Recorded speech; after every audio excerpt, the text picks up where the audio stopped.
What's up, ladies and gentlemen? Welcome to Curbside Podcast presents Dice Hard with a Vengeance, your weekly D&D game here on Twitch and YouTube Live. We're in for an interesting night. A not-so-white wedding is where we left off last week, so I'll let the DM handle that description, but we're in for an interesting night. I'm ready for it. Everyone here's ready.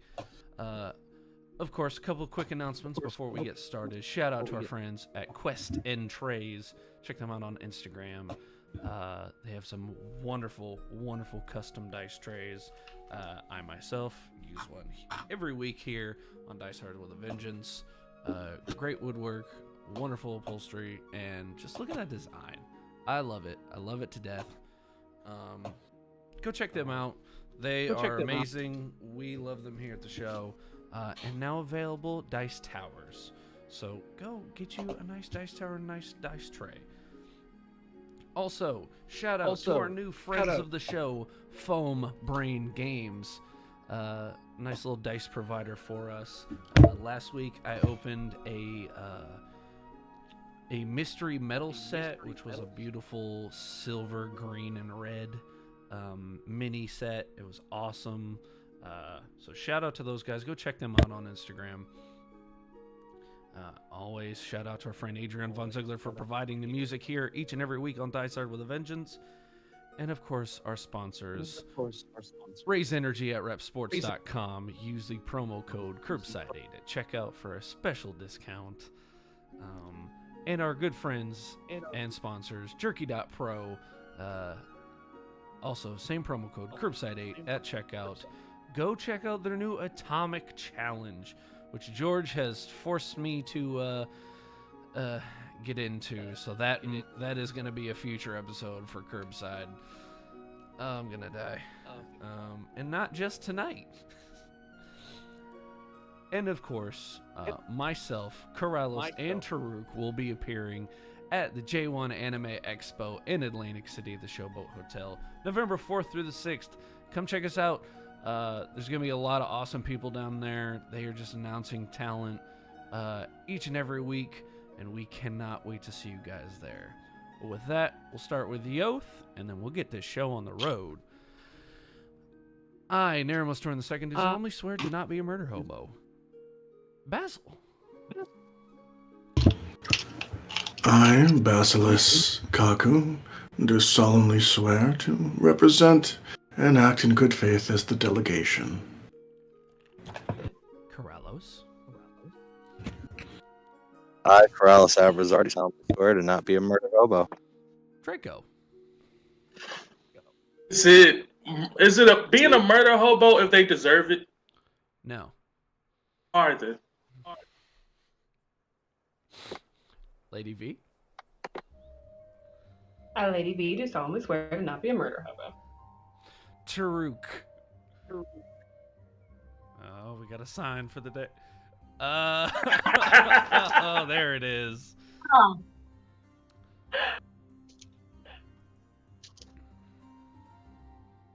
Well played. Well played indeed. Tim, take it away. All right, guys, welcome back to the campaign. Welcome back to the wedding. Let's see. When the Menagerie's last left off, you guys attended the wedding of one Philomena Bordeaux and Rel Kane.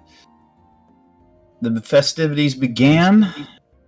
A feast was had. A couple people of interest sparked the party's notice, including some threatening or at the very least mysterious looks your way from some of the other tables and some of the other guests at the wedding. No bold moves were made your way immediately. However, as the night wore on, so did your not even fair to say paranoia, but your suspicions grew.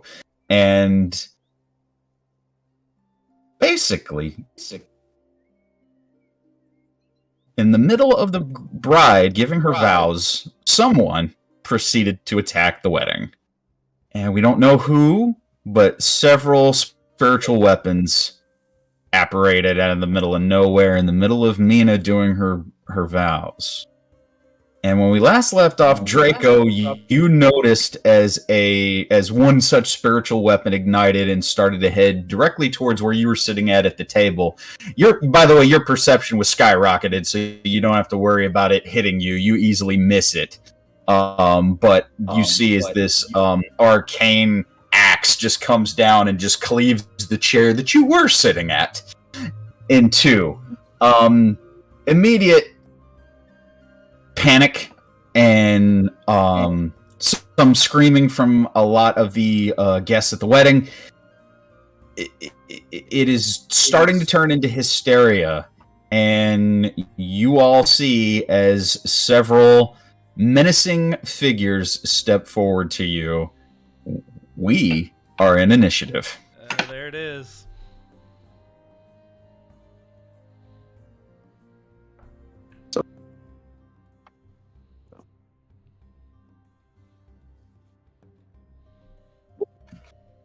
Time to play the initiative game.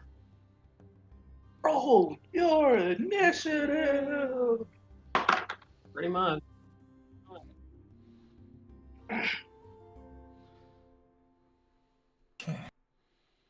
One day I'm gonna have a high dex, but not today. But it is not this day. But it is not this day.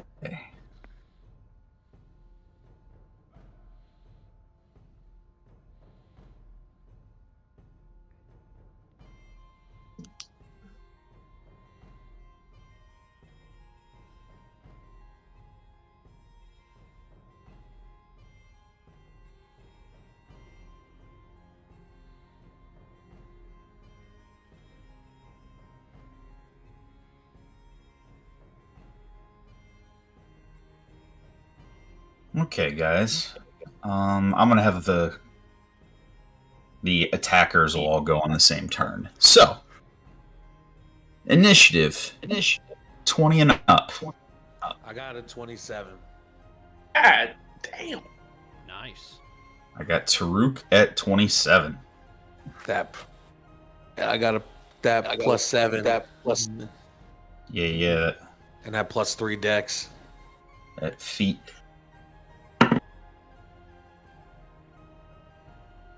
All right. 15 to 19. 18. I got 18. Anybody beating that? I'm beating it. I got 15. Okay. So Corrales at 18. Oh, man. Draco at 15. 10 to 14. 10. 13. All right, so I got Lady V. What's your dex, Torin? Plus 1. Okay. Could be worse.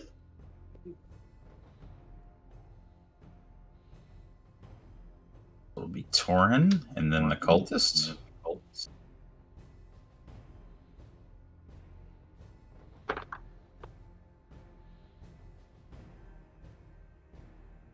Basil. That'll be an 8. 8. Gotcha.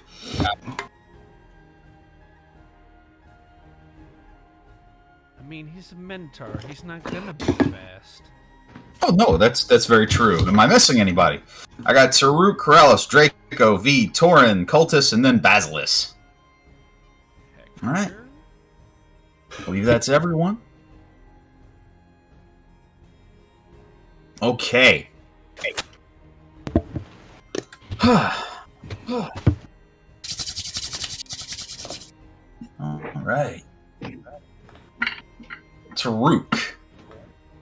You see is 3 very nondescript, we'll call them cultists for now, step up towards the party. You do see the between the previous session, what the people that you guys noticed, you do notice the female Goliath, you notice a male half elf, and you also notice a little bit of a middle-aged to just a little bit older human. Might be in his 50s. None of them wearing any identifying clothing or anything that's of note. But just before you go ahead and see. Roll me a perception check. Just before we get your turn going. 18. 18. You do note that in all three cases, the right arm and right hand are covered up by gloves and or wraps. So keep that in mind. Right hand, right arm, covered. Yeah. Wraps. Okay. Yeah. All right. What are you doing? I'm going after one of them. Who is closest to us, Tim? Right now, the three of them are around about the same distance away from you, and I'll say right now that all three of them are 60 feet away. Okay. Okay. 60 feet. Oh, hold on.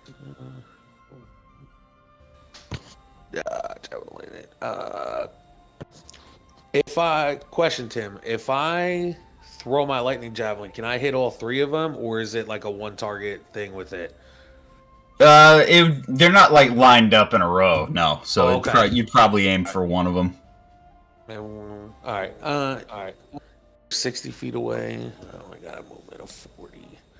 All right. Yeah. So,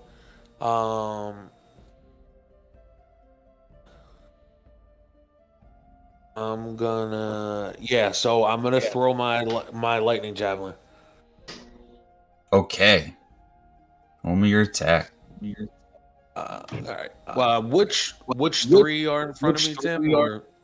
I'll say the one on the left is the female Goliath. The one in the middle is the middle-aged human, and the one on the right's the male half-elf. Okay. All right. Yeah. So I will go for the. You know what? I'll go for the half elf. All right. It's the first one that I locked eyes with. So. Cool. I'm Gotcha. gonna throw that, and that is a 15 plus 5, so dirty 20. Well, yeah, that definitely hits. 6. Yeah, 21. Okay. And now that is 1d10. Oh wait, 4. Where is it? It's 1d6 piercing first.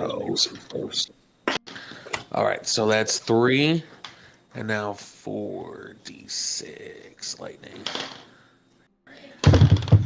6 and oh, perfect. Okay, so 19 total points of damage. 16 for the lightning, and then 3 for piercing. 19 total. Yes, 19 total. Nice hit. That was on the half elf. I got you. 19 on the half elf. Nice hit. So you see as the arcane electrical energy ignites in the javelin, imbued with the power of Zeus himself, as you let it go directly towards the half elf cultist, and it impacts arcane energy crackling off, and you smell that burnt ozone, burnt human hair smell. Nice hit. Anything else you're gonna do? So that was my regular attack, and I'm going to since I didn't rage at first, so I'm going to use my bonus action to rage now, and then the next turn I'll have my rage going on. You got it. And that's it for me. All right. Corrales, you're up. Draco, you're on deck.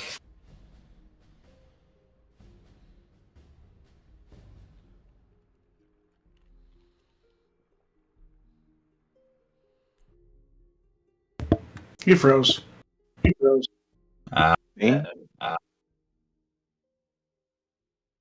Well, he's moving for me. I just can't hear him.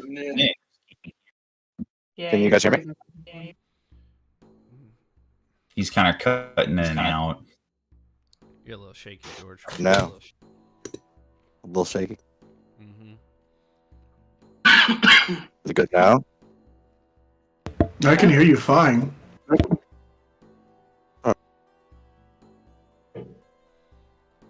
I'm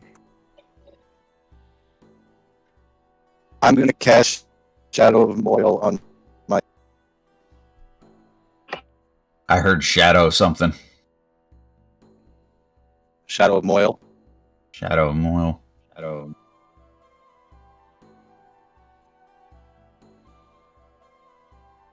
On me. Okay. I'm looking it up because I forgot what that does. Okay, so flame like shadows wreathe your body until the spell ends, causing you to become heavily obscured. Shadow turns dim light. Turn dim light within 10 feet of you into darkness. Aha! And the bright light in the same area to dim light. Haha. You have resistance to radiant. In addition, whenever a creature within 10 feet of you hits you with an attack, the shadow lash out at the creature. Very good. Got it up. And let me little marker here for you. You got Shadow of Moil. And that was an action. Our table's still. Yes. Our table is still okay. Is the table still okay? Yeah, as of right now. All right, then I want to get on top of the table. Okay, easy enough to do. Easy enough to do. We'll just say you use like one of the seat that you were just sitting at for the feasting part of this wedding, and you just kind of step up and get up on top of the table. Easy enough. That'll do it. Okay. Draco, you're up. V, you're on deck. So how close are the three? Well, first, can I do a quick perception check to see if there's others? 'Cause I feel like it was more than three when we first started. When we were playing. We're gonna say I'm not even gonna make you roll for that. When I set the scene, I let you know that there was definitely spiritual weapons that had activated across the entire wedding pavilion. Right. You just have a group of cultists that are attacking you guys specifically right here. Okay. A quick look to the side, that's why you hear the screaming and kind of the hysteria. People are kind of running back and forth. A few are fighting back. You don't quite have a complete understanding of everything that's going on around. You do know that more than one group of occultists are attacking, but these are the ones taking priority for you guys right now. Right. How close are they standing apart?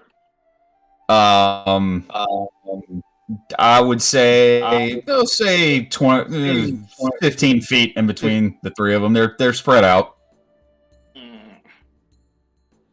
Okay.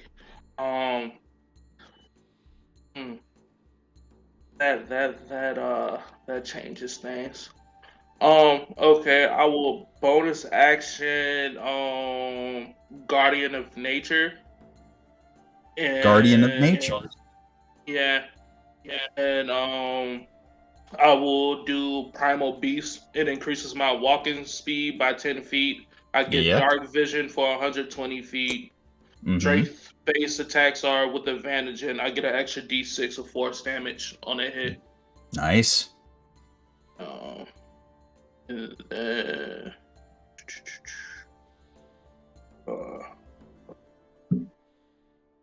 And then I guess I will. You said they were about 60 feet away from us? Yes, 60 feet away. I'm gonna do like Taruk, and I'm gonna throw a javelin. Mine doesn't do lightning, but it's yeah. No, that took me a second. So you're just throwing a normal javelin. Gotcha. Yes. Yeah. Roll for the attack. All right.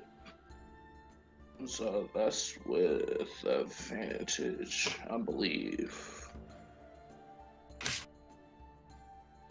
Yeah. All right. So with advantage, does a 14 hit? 14 just hits. Which one? Well, hold on. Which one were you aiming at? The same one that Taruk hit. Yes, 14 just hits. Alright, so that's going to be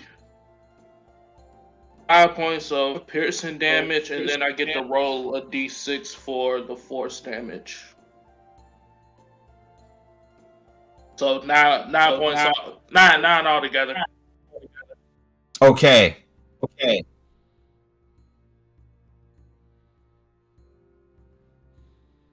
9 points altogether.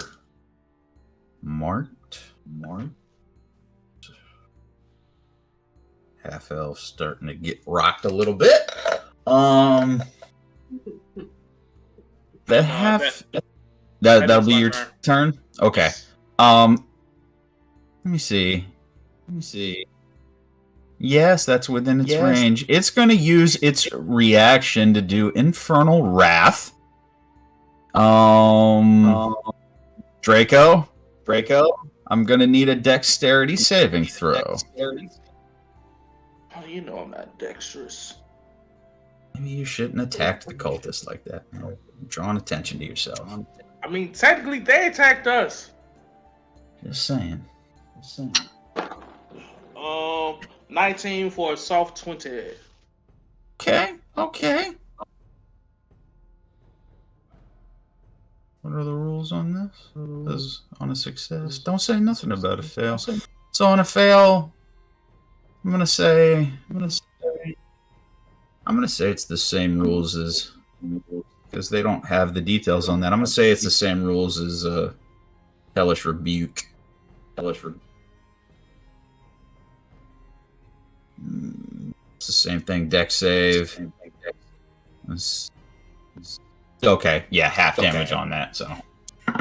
So you take 4 points of fire damage as this reactionary fire, arcane fire blast comes from the half elf and just barely gets you. Kind of sets a little bit of your leather on fire a little bit. You put yourself out real quick. It's all good. I'm good. Okay. After Draco, V, you're up. Torrin's on deck. Okay. At the moment, I'm just going to let's see. I'd like to throw, just silverware from the table because kind of about to fight with nothing but what's in my clutch right now. Right. And I don't really feel like my good weapons. So, wherever the nearest cultist is, I'm gonna just go ahead and do my normal. I'm gonna go ahead and do my attacks with on the table, really. And I'm gonna try to do it. Like, I don't know if doing it subtly is an option because we're kind of in public. So I'm gonna kind of hide behind Hector for as long as he's around. Yeah, he's standing right there. Yeah. And I'm gonna do my usual attacks. Gonna be 3 of those. That's gonna be 19 on the die plus 7. That hits. 15 on plus 7, so that hits, and then 14. That hits. And a 16. Yeah. Yeah, all of those hit. Which one were you aiming for? Because it doesn't matter at that point. That was a 14 on the last one, not a 16. That's okay. 14 on the last one. Which one are you aimed at? Whatever the closest one is to me, because I'm doing range, so. Okay. So we'll say the middle-aged human, as you throw silverware at him. Kind of doing it like just all of those hit. Trying to play it off as best I can, like it's like a free, like I'm not like ninjaing this. I'm just like, just like chucking it and kind of hiding behind Hector. Yeah, but except you threw it with deadly precision and hit him with a spoon, a fork, and a knife. Well, but she was freaking out while she did it and all scared and then hiding behind the big guy. Sure, He's not a ninja. Sure. He's not a ninja. Shut up. Roll your damage. That's gonna be 11. What's 3 times 3, that's 9. 20 points. 20 points total. Nice. Silver. 20 points of silverware damage. 9, 10. Yeah. If only 11. he was... And it's actual silver, so if only he was a lichen, that would have done more. No. Oh, Anyway. that's good to know. That's really good to know. No. Alright, so yeah. Having a bad day. Just riddled with silverware. Yeah, nice turn. You doing anything else? If I can just get an odd perception check to try to figure out what the hell's going on. I mean, the surrounding, just a general, does anything look... Can I gather anything? Yeah, sure. Roll perception. We're gonna call that a... 16, 17, 20, 23. Okay, with a 23. You're not going to get much more than what I told Draco. Okay. Some group of cultists are attacking the wedding. They are not wearing distinguishing iconography. They are not wearing anything that says, bad guys are us. There's no identifying features. They seem to be of different races, different genders. No crime merchandise. Right. Yeah, no. Just doing it to say I did my due diligence. I mean, and then I'm the female Goliath, you noticed, just finishes drinking a potion that has raise energy on the side of it and just tosses it to the side. Okay. Villains do not use raise energy. Only heroes use raise energy available at rep sports. Yeah, oh, that's what you think. You. Whoa. Everybody uses raise energy. But yeah, there's nothing as far as that. You do, like I said, you do notice that you are one of several groups in the middle of a bit of a fight here with these attackers. And that's the most that you know right now. I will say with the 23, you do notice the table that was not too far away from you guys where, I apologize, Teledor, Varine, and Hisma, and if I recall correctly, Ramsey was seated at. They are in the middle of fighting a group of cultists as well. You see, you see Hisma brandishing 2 maces, one in each hand. On brand. Makes you wonder where they were, because she was in somewhat formal attire. So, but out of nowhere, 2 maces. You do see a bit of eldritch energy crackling off of Ramsey's hand as he appears to be getting ready to unleash a eldritch blast. Teledor does not have Edith with him, but he has 2 small hand crossbows that obviously were hidden, and he's action movie on top of the table, eye level with Corrallos. He's magical. Then I'm just going a fantasy game into a John Woo movie. I love it. At least while he's around, yeah, I'm just kind of get the best look around I can, and then I'm gonna kind of like spin behind Hector and just kind of go, if this seat's not taken, and just hide behind him. He just kind of looks back at you and smirks. And what were you saying, Draco? I was saying, so has this become a competition to see who takes out the coaches first? That's what I'm feeling. That's how I see it. Yes.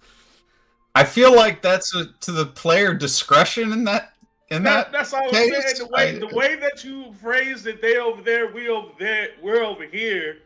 They ready, we ready. It seems like who knocks out whose coaches first. I mean, you can take that any way you wish. I'm not gonna. Anyway, I'm not fucking endorse it. All right. V, was that everything you wanted to do with your turn? Yes, Yeah, that's my turn. Yeah. Torin, you're up. The cultists are on deck. All right. seeing Corrallos jump up Oh, shoot. onto the I gotta roll. table, Torn's gonna put his hand out and go, "Hey, be careful!" And a blue energy is gonna come out of Torrin's hand and surround Corrallos. And I'm gonna cast Shield of Faith. Nice. So he gets +2 to his AC. And Torn's gonna look at his hand and be like, "What the fuck? Really? Right now? God damn!" And then he's gonna start headed towards the cultists. You said 60 feet away? Yes. Oh, that's perfect distance for me. He's gonna move 30 feet. Uh-huh. And then, let's say he's gonna aim at the Goliath. I need a dex save, please. The dex save? Yes. That's a 12. That's a fail. As Torrin runs across the ceremony, his chest puffs out and a huge spray of acid flies out of his mouth. Uh-huh. Go ahead and roll your damage. Oh, I was so close to rolling max damage on that. Oh, I was so close. 17. 17. Nice. Acid damage just shoots across. Yeah. Very good. Very good indeed. So just coming out, what does it look like, by the way? Because we don't explain stuff enough sometimes. So did you just like, is it kind of like the Dilophosaurus out of Jurassic Park, where you kind of like that, or is this more straight Godzilla? I always imagined it kind of like the spitters from Left 4 Dead, just with more quantity.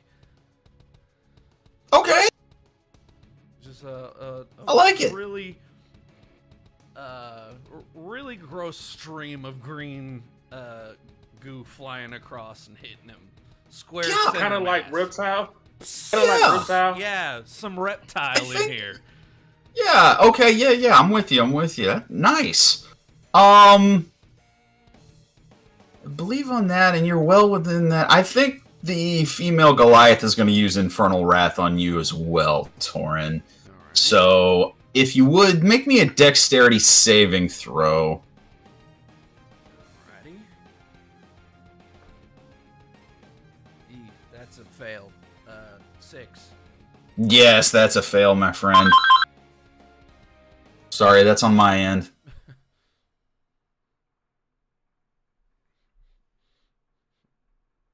Oh, is that Ray's congratulating us on doing a good job promoting?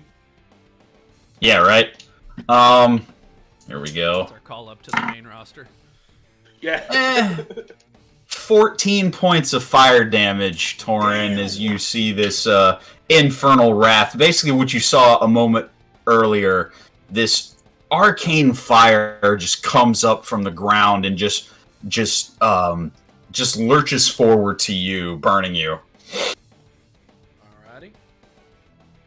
Alrighty.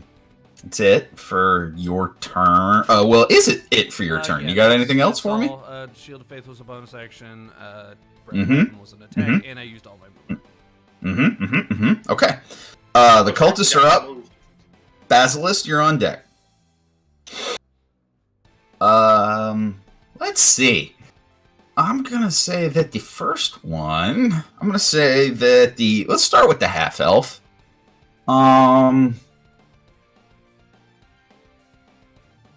Oh. Yeah. Yeah. Let me bring up, because I think I haven't done this in a second here. Basically, Corrallos, what you see is a bright streak of red and orange arcane energy flashes from the finger of the half-elf, and you see a ball of red fire gather at his hand as he lobs a fireball directly at the party. Let's see here. Since we're doing a map, let's not. Okay. I want to do this. Wait. Wait. Sorry, I was trying to unmute. Wait. Can I counterspell that? You can certainly try. He casted it at 3rd level, so I think that immediately cancels out. It does. I can cast it Yeah, 4th, Yeah. Is that what you're doing? Yes, I will use my reaction to counter. You see it, and you saw the fireball just for a moment, and then it just flickers out as you cast counterspell, and he loses the encounter. Just looking at you with frustration. Okay, that's the half elf. We now go to the human.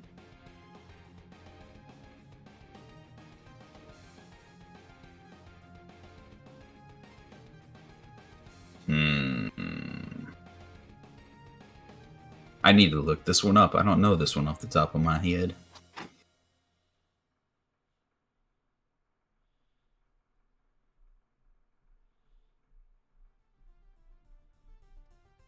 Whoa.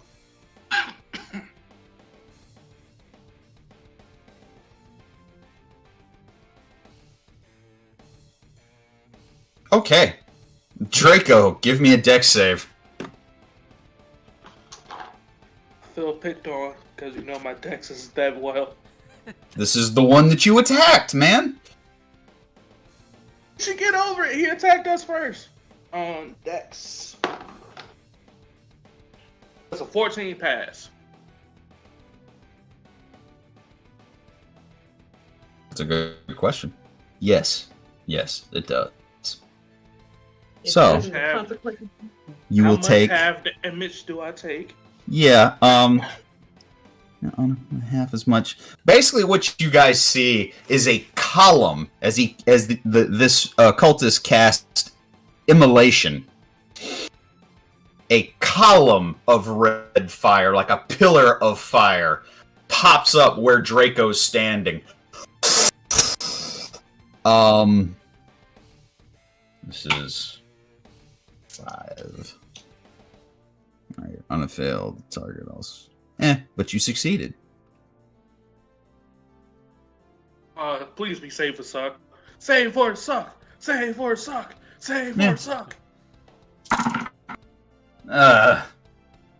That's 13, and I need how many d6s? 8. That's low as crap, you lucky son of a gun. That's I rolled a lot of ones. That is Oh no.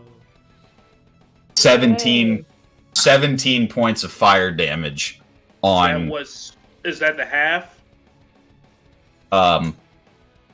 No, it isn't. It's half of that, so that's 9. You got 9 points of fire damage off of 8d6. You lucky son of a gun. I'm gonna go ahead and absorb elements so he can get some of that Okay. at 2nd level.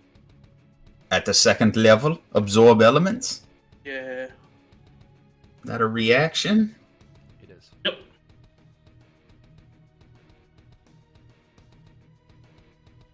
Getting some awesome spellcasting fighting for once here. It's not just hack slash around Hey, here. there's nothing wrong with being strong. Listening, it's effect. Yeah, I know it's effective. You storing it for your next melee attack. You have resistance to the type of damage. Also, the first time you hit with a melee. Okay. So you stored that up for your next melee attack. So is that 5 or 4 damage? Because it was 9, so is Half of it would be 5. Okay. Whenever I have it and it's odd, I give it the high side, whether you guys are taking it or you're getting it, you know. Okay. That's cool. Okay, that was the second cultist. Cultist number 3 was the Goliath. Who hit the Goliath? V hit the Goliath. I hit the human. You hit the human. Then who hit the Goliath? Torn hit the Torn Goliath. did. Torin hit the Goliath. Massive. Thank you. Torin, you see a very infernal sphere of arcane energy swirling from the hand of the Goliath, and it is going to hit you. Let's make a roll here. What a fancy Goliath. Oh, a caster? Yes, interesting, isn't it? Corrallos. V. You're safe, V. Taruk and Hector's got a... All of you, please give me a dex save.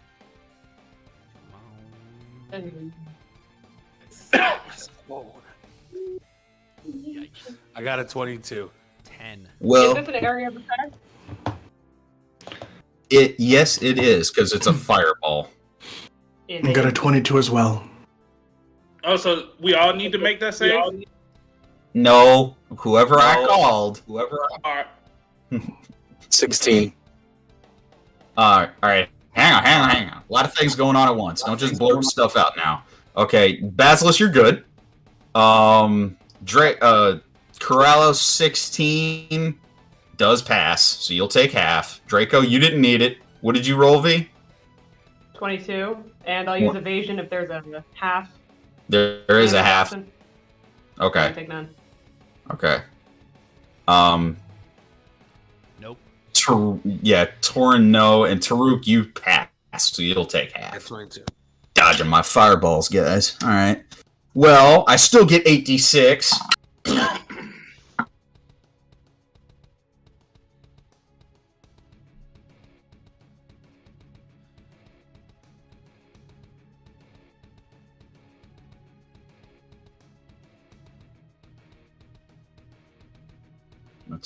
Sorry, guys, I'm doing math. Plus. Math in my D&D, I won't have it. That's 30 points of fire damage, 15 if it's halved. And 0 if you're the monk. Correct. Awesome. So 8 for me, because I'm resistant. Resistant to fire, that would be 8.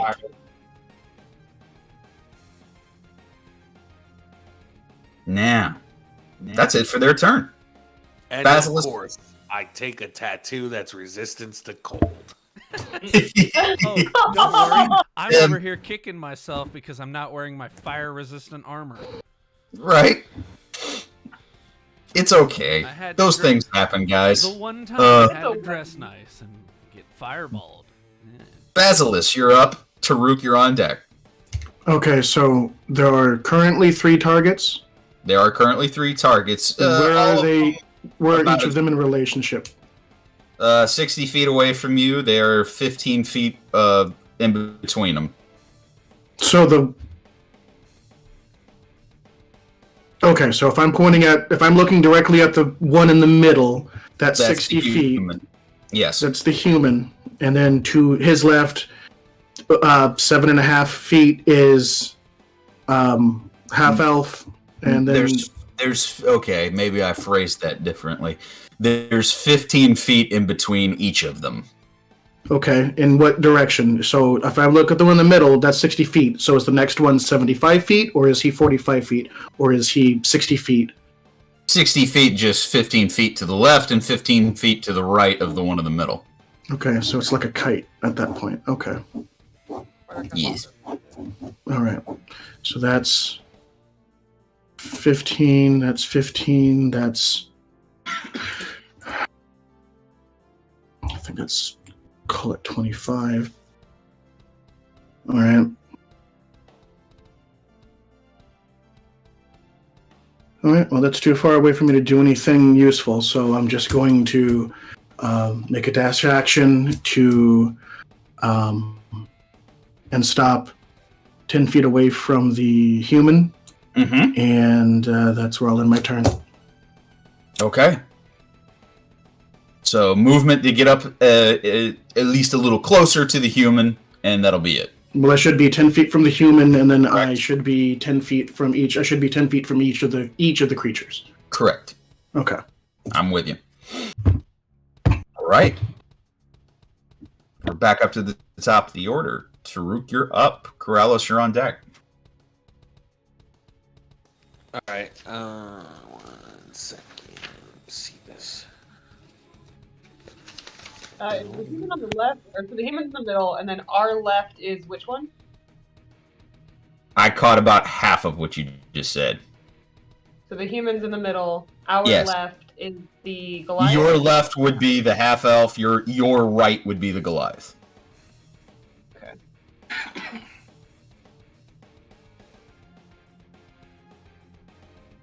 All right. So.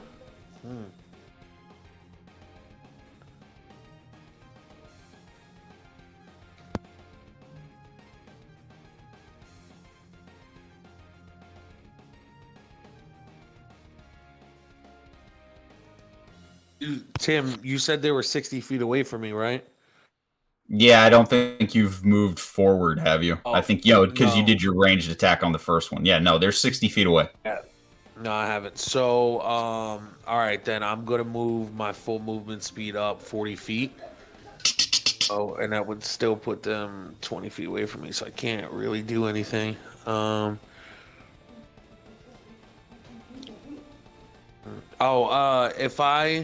What was it, Tim? If I recall, my javelin, it's a action, right? Yes. Okay. Now with my bonus action, would I be able to throw it again, or? No, I think the trick Alright. was that your bonus action was to catch it and to make sure you didn't hurt yourself. Okay, got you. It was a Okay. dexterity check to make sure that you caught it and it didn't damage you. Right. Okay. Well, unfortunately, then. I mean, you can still recall it on your turn, so you have it for the next one. Yeah. You could also dash so you can be in within melee range. Oh yeah, I forgot about dashing, but dash is an action too. Yeah. Which you Oh, haven't but- used yet. Right, I have it, but Yeah, but- then I could use my bonus action to attack because I get 2 attacks. Would that count, Tim? No, because you No, right? have to use your action to attack to get the bonus action second attack. Yeah, got you. Yeah, All right. yeah. All right. Well, then you know what? All right. Yeah. So I'll just recall my javelin. Okay, just roll me a dexterity check. All right. And nope. Psh, that's trash. That's a 7. That fails. So, That's why I don't do this. as I recall, you take the damage from the lightning, buddy. Yeah. That was how we ruled that. Yeah. Yay! That was the whole trick with that ping pong effect. So that was No, it's fine. 4d6 lightning. Yep. Yeah. I got you. 5. Oh, you want to do it, Tim? All right. Or I'll roll it. You started rolling. Go ahead. We Yeah. got. So 5. That's 10. And then that's 13. Mm-hmm. And then that's 16 total of 16 lightning damage. total of lightning damage, and it basically what happens is you're electrocuted by the arcane damage up from the javelin. The javelin whizzes past your head, landing on the ground about 10 feet behind you. Yeah, all right. Well, I'm pissed off. So, all right. Yeah, that's it. Hey, but your rage holds up because you took Yes. damage. Medicine damage should get stronger. Yeah. So essentially, it worked out in my favor. That's why, because I was like, shit. That's why I didn't rage in the beginning. Yeah. That's why I didn't rage in the beginning, because I knew I was too far away. But it works out because I took damage. So yeah, it was kind of like a self revive. So yeah. I- Sure. Yeah. We'll call it Yeah, that. Yeah. I walked in and that's how it happened. Yeah. All right. Like stepping on a rake, but the rake electrocutes you. Right. I meant for that to happen. Yeah. Kind of. All right. I think that's it for your turn, isn't it, Zaruk? Yeah, that's it. All right, Corrales, you're up. Draco, you're on deck. Gotcha.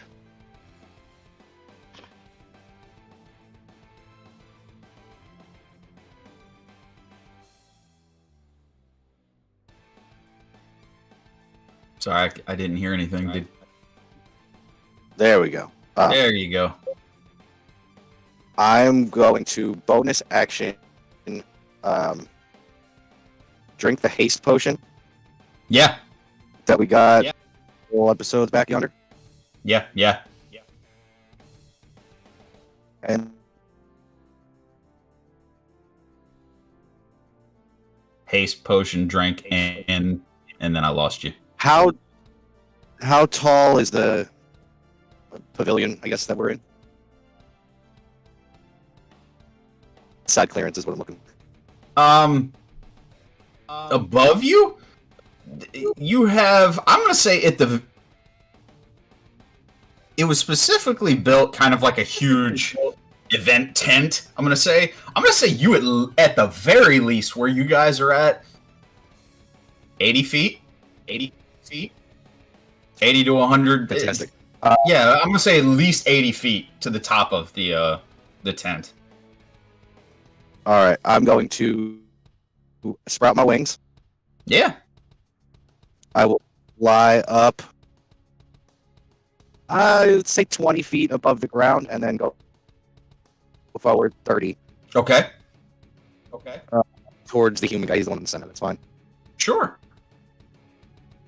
And then my second action, I will cast Scorching Ray at said human. At the human, you got it. Roll for the attack.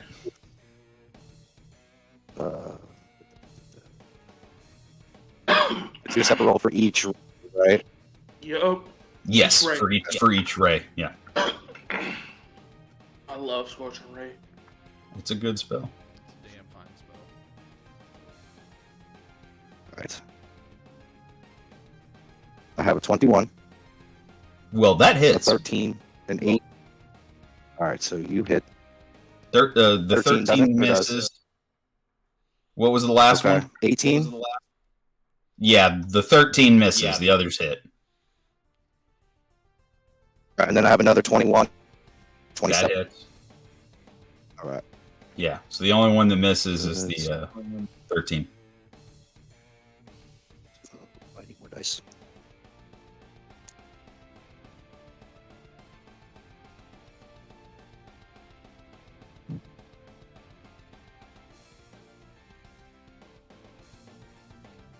$35 damage. To the human? Yes. 35 damage exactly. That's 16. 22. 35, yeah. How'd you like to do this? My man. Oh. Oh, it's yeah. Make him go up in fire, like the flame like shadows I got around me with shadow moil. Make that envelop him. Oh man. Okay, so very similar to the spell you have casted on yourself. You see as the what was it? 4 of the scorching ray blasts hit this human cultist? Question mark. And he is enveloped in flames, and you hear this horrifying shriek as he burns alive and falls dead.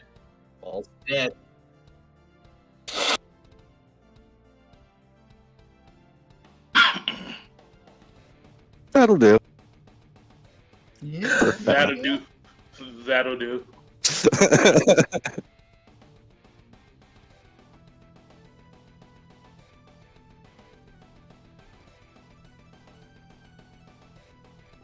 All right, Corrales. Good turn. Draco, you're up. V, you're on deck. So the tent that we in, can I see through the tent? Like, is it like sheer material? No. Okay. That's fine. That half elf that keeps trying to burn me, I'm just gonna shoot a. Let's see. Let's get fancy. I'm gonna shoot a 4th level guiding bolt at him. 4th level guiding bolt. Go ahead. It's 19 plus 8 hit. Slightly. Got you. So that's going to be 7d6 of radiant damage. Yeah. First is a 1. Another 1. 2. 6 for 8. 8. And 9, 10, 11. 11. That's 13. 13. Another 6. 19. 3. 22. And then I think this is the 7th one right here. 5. I came up with 27. Did anybody else? Sorry, I wasn't paying attention. Okay, then he didn't get any damage. Missed. Missed. I'm going to say 27 because that's what I counted as you were going. Yeah. Is he still standing? Once I do math myself. 27 from that. No. How would you like to do this, Draco? Yeah, I just want to fire one big guiding bolt and just leave this upper half just evaporated. A big shotgun blast. Okay. And because it's guiding bolt here, okay, I got you. You unleash your use this 4th level guiding bolt. The little arcane missile, we'll call it, impacts the upper torso of this cultist. It does explode, kind of doing a bit of a Mortal Kombat fatality to it, and the upper torso does blow off out the back. However, it's guiding bolt, so the lower torso that remains lights up with arcane energy. And then you just see the legs and the lower torso just drop down. Alright. Nice. And then I'm gonna use my 40 feet of movement to I'll use 30. Move forward 30 feet and that'll end my turn.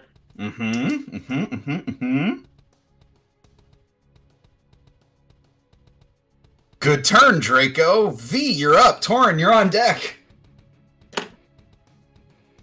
I think honestly I'm not gonna do anything fancy other than the same thing I was doing. So we're gonna go for 3 more ranged attacks on.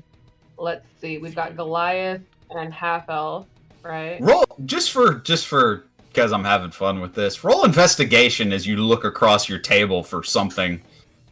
The Half Elf. I mean, I was just gonna. So here's the thing, right? I was literally just gonna grab anything. I'm not going for anything specific. Yeah. I'm not making it too difficult.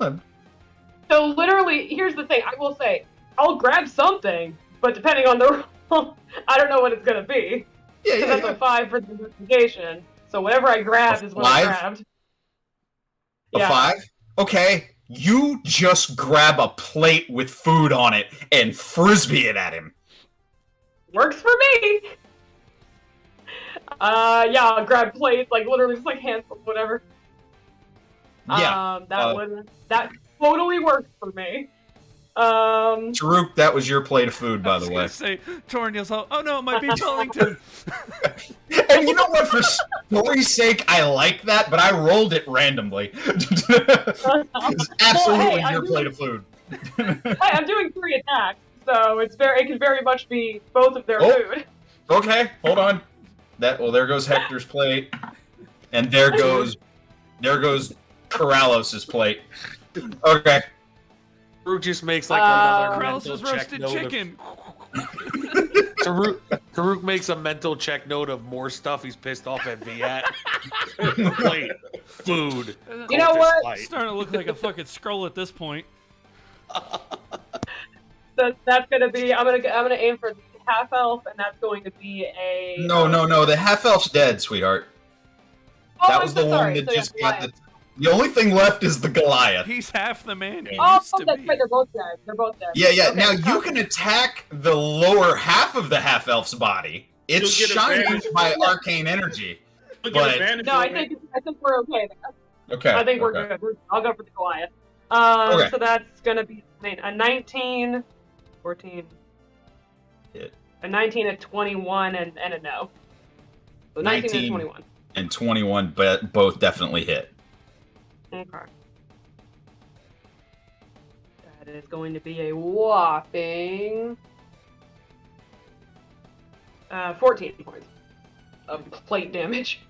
14 points of plate damage. You gotta love improvised weapons proficiency being a monk weapon. This was a good build. She's just being pelted with plates. The fine china used for this wedding.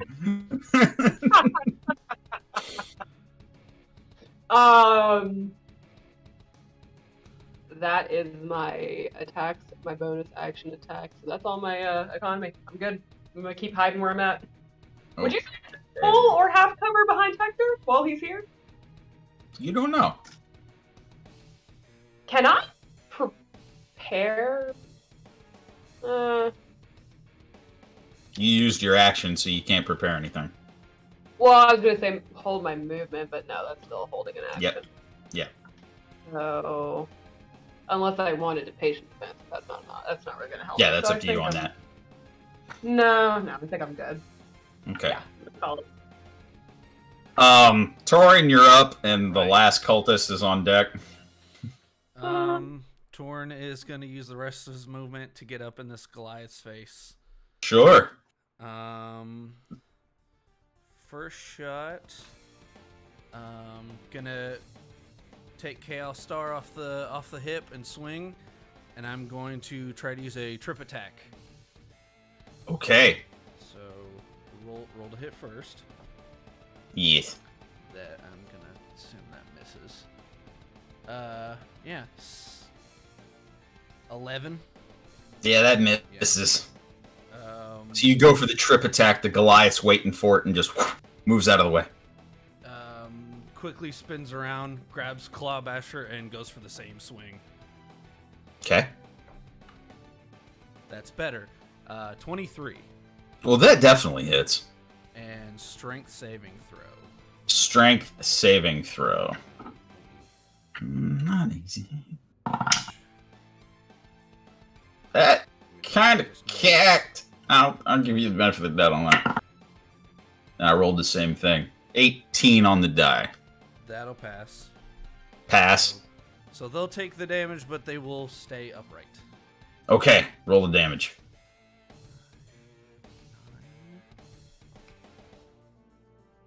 15 points of damage. 15. 2.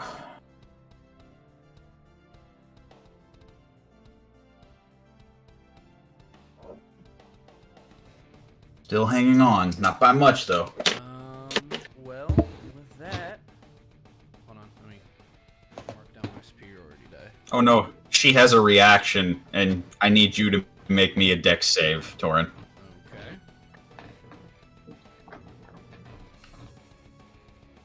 $17. That does pass, so you'll take half. Alright. That's 19 halved is 10 points of fire damage from Infernal Wrath. For all intents and purposes, it's basically like a hellish rebuke. Right. Well, These guys love their fire. well, that's just rude. And so Torn's gonna use Action Surge. Take another Oh! swing. Do it.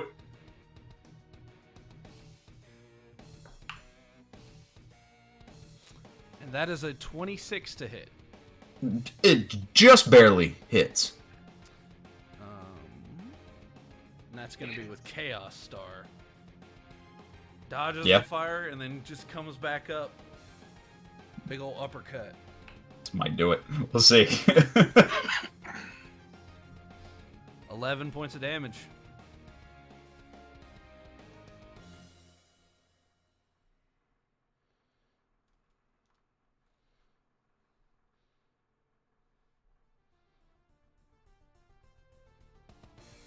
I'm sorry, did you say something? I might have missed it. Sorry, 11 points of damage. Oh, 11 points of damage. How would you like to do this, my friend? Beautiful.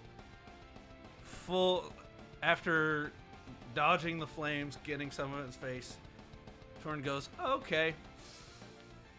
And just full on uppercut takes like the bottom half of the jaw and lifts the Goliath off its feet. Yeah. Just the most aggressive uppercut ever. Just boom. You do that. On impact, shattering the jaw, driving it up kind of further into the skull. You see as this female barbarian cultist falls dead.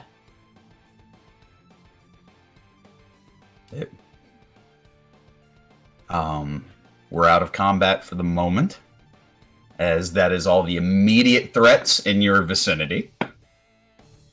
Draco, do you got something? I just got a question. Yeah. Can I look over to the table with Yzma and everybody? Are they still fighting, or did they finish? Who won? Who won?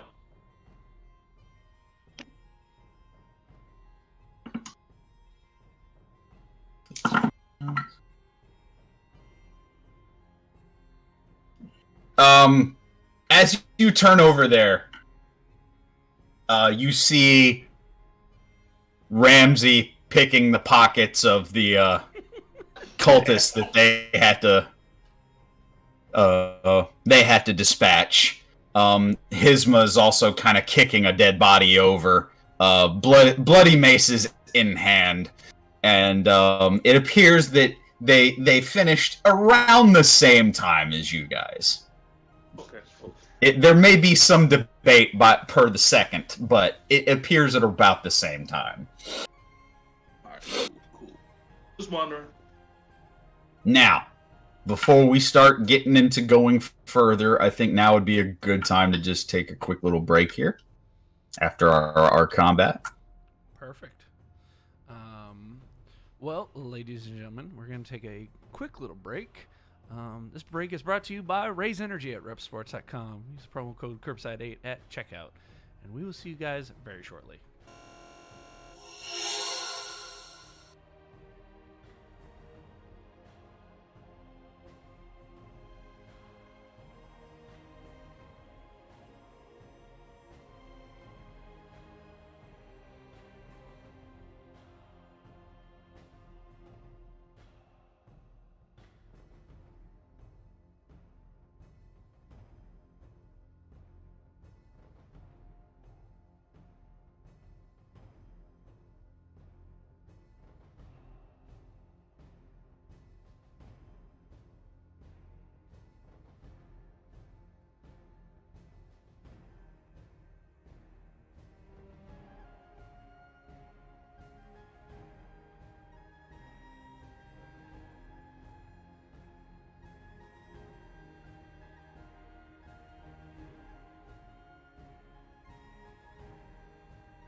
And ladies and gentlemen, we are back.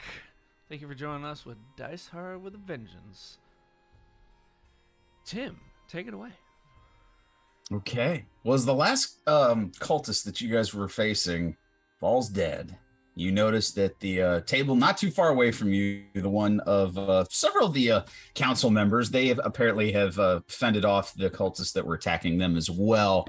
However, now that you all are getting a better look at the pavilion, you're noticing that fights have broken out all across this thing. It is a little bit of pandemonium. You see, very similar to what you just endured, you see arcane battles taking place. You see a couple of these cultists that are one's kind of floating a couple feet off the ground, unleashing a fireball into a group of people.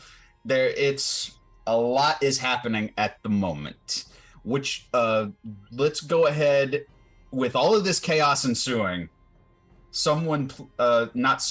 Everyone, please roll me perception checks.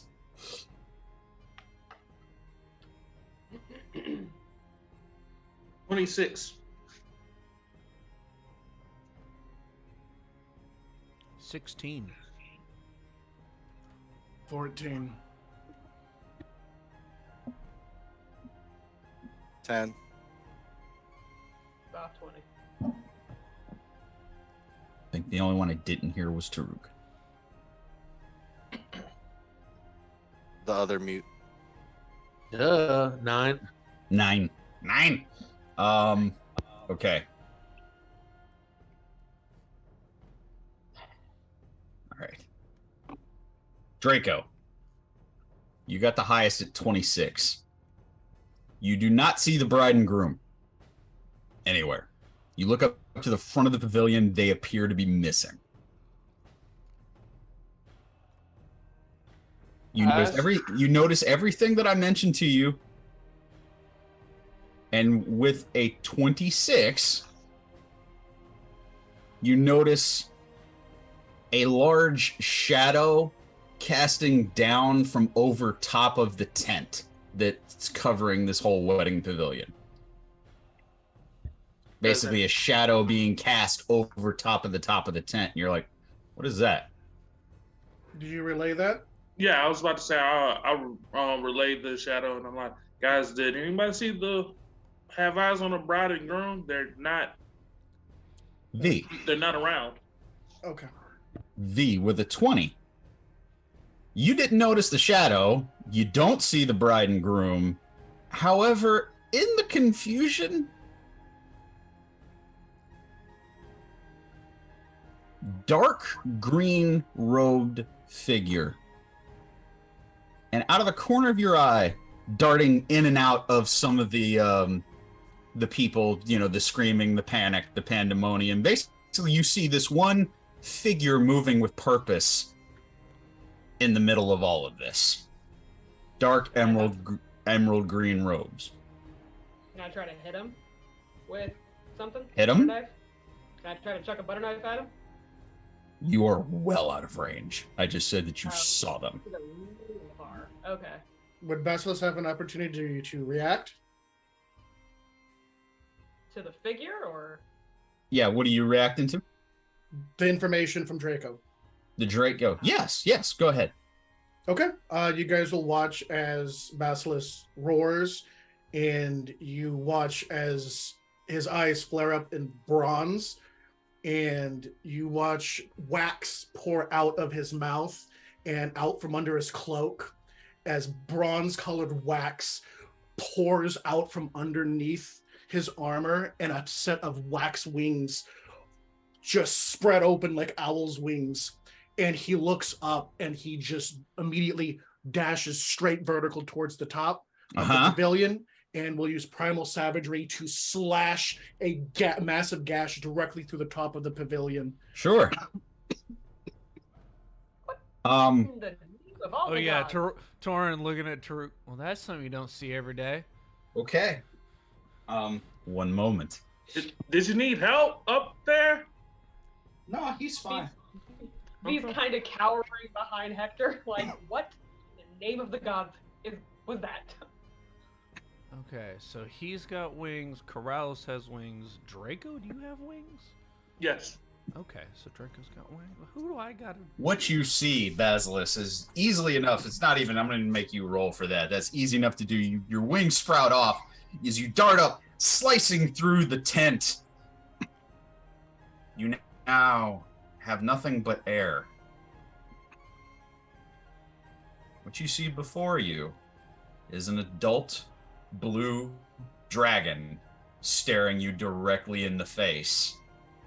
I want you to roll me a perception check.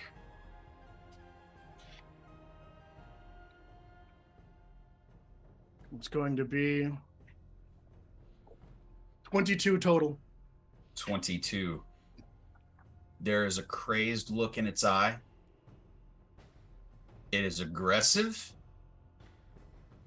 And you now have its attention. How far away from me is it?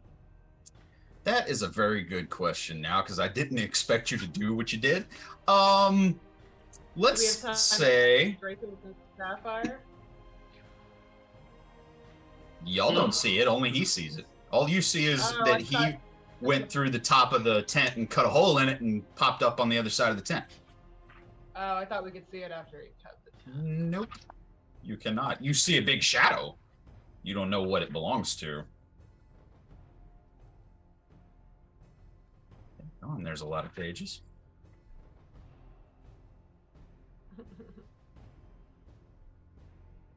This is brought to you by Ray's Energy, and also me not knowing what the darn page is. Red. And also player unpredictability. Blue. Here we go. Okay. I'm going to give you the benefit of the doubt. I'm going to give you 100 feet. Okay. At 100 feet, I'll look at it and I'll say, let me double check and make sure I have this on my list. I'm pretty sure I have Draconic, but let me double check. Mm-hmm. I don't. So I'll use Primordial as the closest thing I can think of. And I will state, cousin, return to your rightful place in the order of things, or fall as all others who fight their place in fate. And I'll cast a spell magic at 4th level on him. Spell magic is 120 feet. Yes. So it needs a save. Sorry, little words. I'll have to roll if it's an effect that's above. If it's a 5th level or higher effect, I'll have to roll. Otherwise, it should immediately destroy it unless it's something special. That I have. I don't know if there's a well connected to it, though. We shall see. Da-da-da-do. I have a DC for the effect, but it's not a leveled spell effect. It's an ability. Okay. And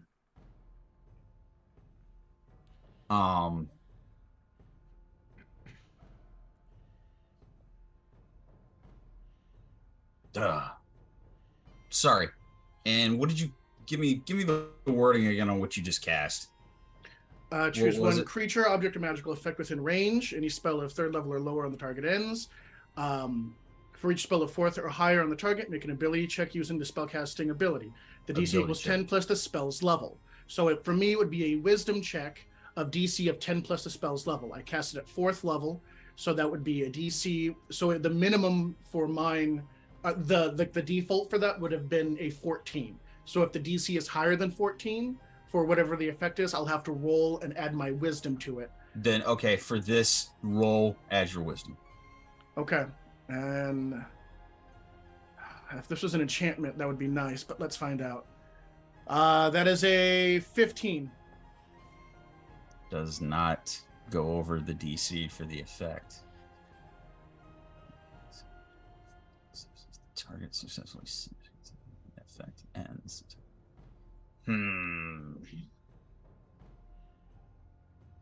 Give me the exact name of the spell you just used, so I want to Dispel magic.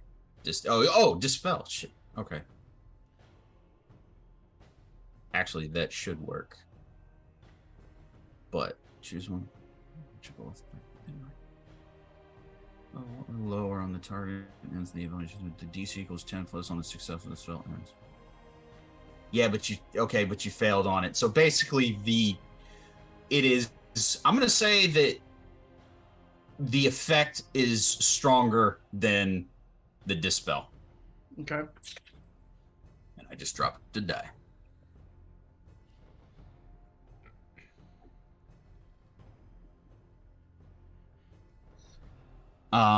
So sorry. Let's go back. V, you had something? Don't worry. I'll get back to you. Yeah, it had been a question, but it was answered. It's fine. Okay. Okay. I'm not going to do a initiative yet because right now it's just what you see. What do you do right now? Right now, this adult blue dragon, I'm going to say that with the dispel magic effect, you bought yourself a few moments as it's shaking off what you just tried to do. So you've got a moment here. What are you doing? I mean, it's an adult blue dragon. Yes. It's 100 feet away.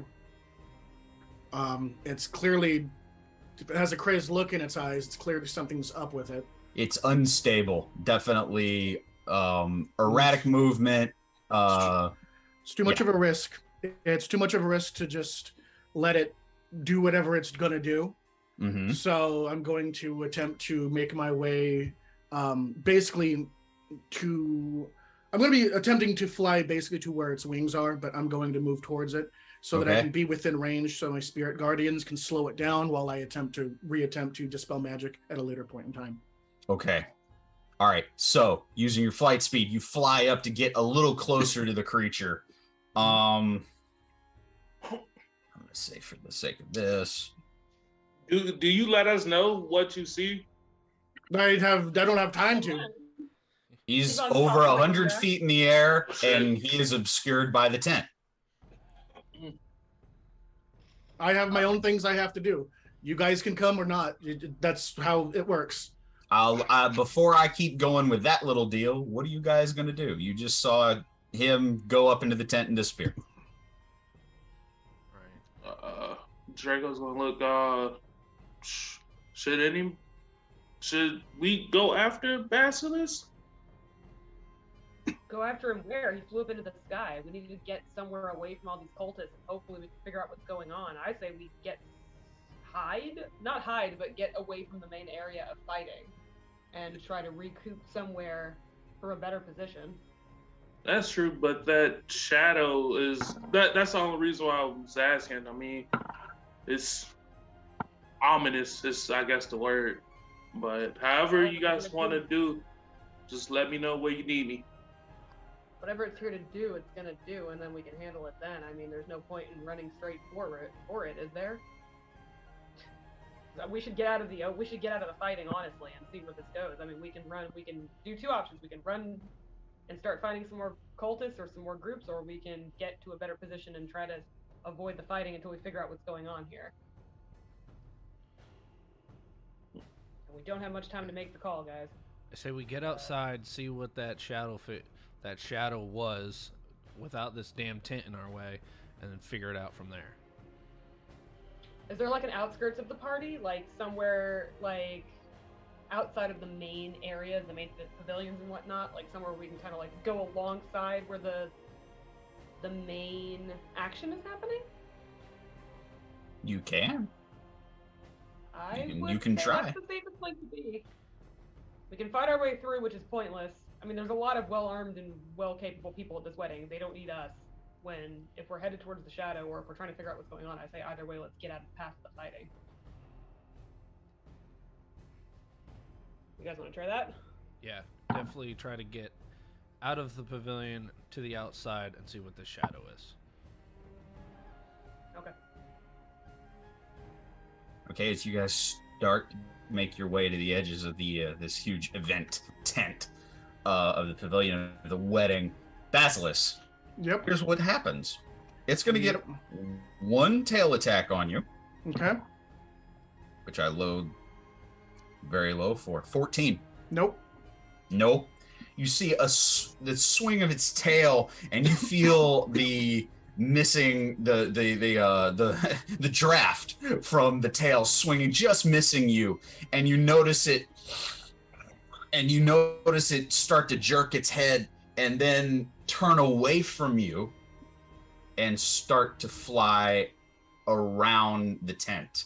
As it flies away from you, what do you do? I'm going to try to cut it off. I got to get to within, as long as I can get within 15 feet of it, its speed will be halved. Mm-hmm. And so once I do that, I'll attempt to dispel magic again. Okay. But that's my goal. I'm going to say with your movement, you do cut it off. Go ahead and try your dispel magic. All right. Wish me luck. Dispel magic. And there it goes. Nope, won't let me roll it. I'll roll there. That is an 11 plus 5 is 16. It's still lower than the DC that's controlling this thing. All right. Its speed is halved. Mm-hmm. At the top of its turn, it'll take 5d8 damage from the harpies. The fly speed's 80 down to 40, and roll your damage for the harpies. Okay. For your spirit guardians.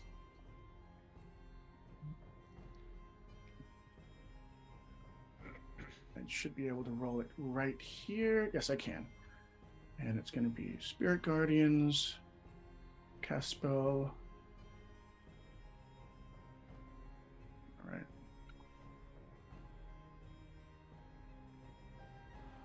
And it's going to be 24 plus my level, so that'll be 34 points of damage. Nice. Nice. Okay. It'll be 24 force and then 10 radiant.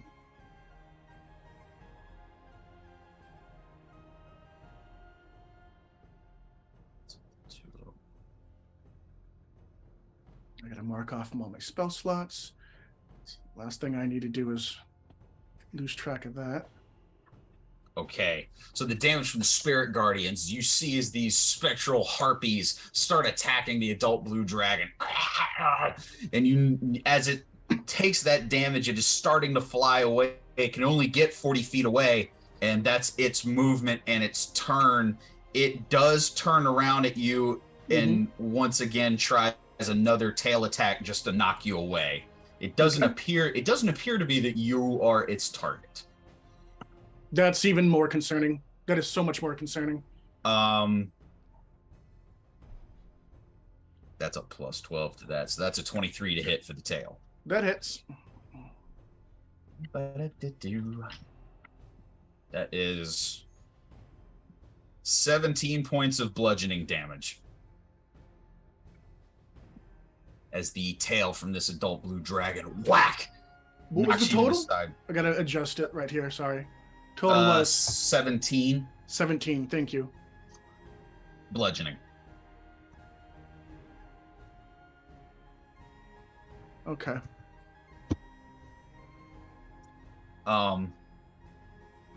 Okay. Concentration check for the spirit guardians. Yep. And it'll be a DC 10 con check. And that's going to be a plus con is... So it's a plus 2 for con because I don't have Warcaster. Roll 1d20. That is a 15 plus 2 is 17. Spirit guardians stay up. With that, we're going to call it your turn. After that, it is 40 feet away and flying away from you. Dispel magic. Dispel magic again. Yep, I'll make a 30-foot move and dispel magic again. Yeah, let's do the dispel magic first. And that's going to be D20. That is a 19. That is a 19 on the die on the D20. Plus a 5 is 24. You see the effect of the whatever held this adult blue dragon. you see the eyes, which were once near frenzied, now return back. And you see as there's a moment of realization for the adult blue dragon. Now it's just treading air, basically.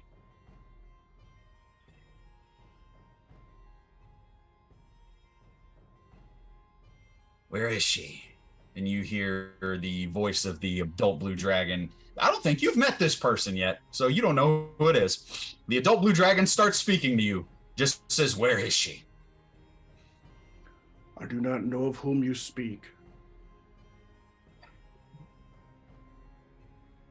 Apologies, cousin. Oh, go ahead. I said I do not know of whom you speak. Apologies, cousin. You see you see the head kind of cocks in midair. She goes, we gotta find the groom and the bride. Find the others.